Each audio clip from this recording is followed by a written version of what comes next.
तनावपूर्ण बने हुए हैं। स्टेटहुड, भूमि अधिकारों, पर्यावरण सुरक्षा की मांगों को लेकर आंदोलन भड़क चुका है। सोनम वांगचुक की गिरफ्तारी ने प्रदर्शन को और उग्र कर दिया था। देखिए ये खास रिपोर्ट।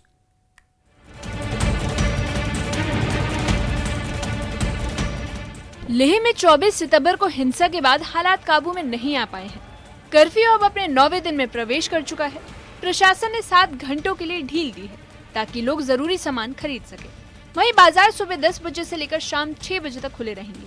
हालांकि मोबाइल इंटरनेट रोक 3 अक्टूबर तक जारी रहेगी। सुरक्षा बलों की तैनाती हर जगह है और माहौल में अब भी तनाव साफ झलक रहा है।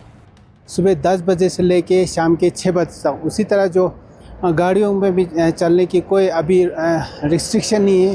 और आपको बता दूं आज के दिन जो 26 डिटेनीज़ को आज रिलीज़ किया जाएगा। ऑर्डर का सीजीएम की तरफ से कल ऑर्डर मिला था, लेकिन कल देर होने की वजह से आज लगभग 10:30 बजे करीब उनको रिलीज़ किया जाएगा डिस्ट्रिक्ट जेल से।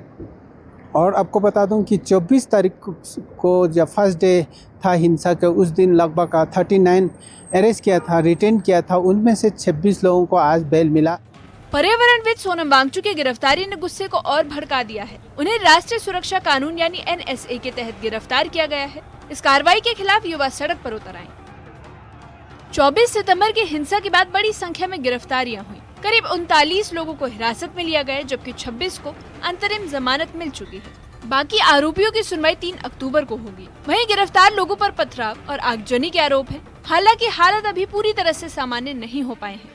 इस वक्त की जो लगभग जो रिटेनीज की संख्या लगभग 50 के करीब है। और जिस तरह से बार एसोसिएशन ने बात किया, उनका कहना है कि लगभग 2-3 दिन में सभी लोग छूट जाएंगे।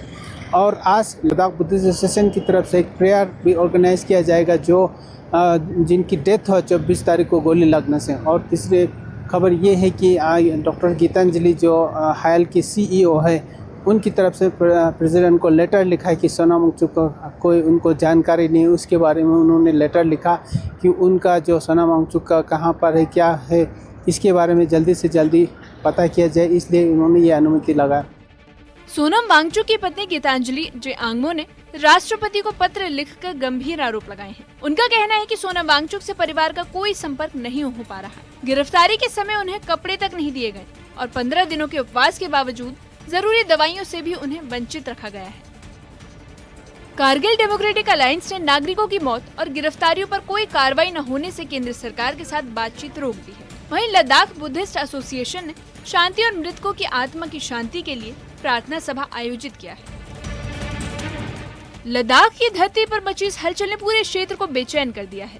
दुकानों को सुबह 10 बजे से लेकर शाम 6 बजे तक खोलने की अनुमति दी गई है और वाहनों की आवाजाही पर भी कोई रोक नहीं है। लद्दाख बौद्ध एसोसिएशन मृतकों की आत्मा की शांति और लद्दाख में अमन चैन बहाल करने के लिए खास प्रार्थना सभा आयोजित कर रही है। न्यूज़ 18 के लिए लेह से मारूफ स्टैंजिन की रिपोर्ट।